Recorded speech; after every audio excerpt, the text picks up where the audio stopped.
சேர்ந்து செதுக்குன ஈரநலம் இது பாறையா. வாழும் வரையிலும் நீயும் விதைக்கிற கடமை இருக்கு கேளையா.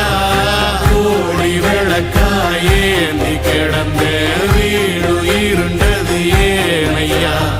மாட விளக்கா நீயும் வரத்தா வீடு ஏங்கி இருக்குதையா.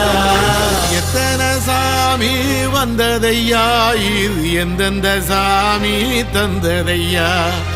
எத்தனை பாட்ட சொன்னதையா, அத சுத்துற பூமி கண்டதையா. அடிச்சு வீசும் காத்திலையும்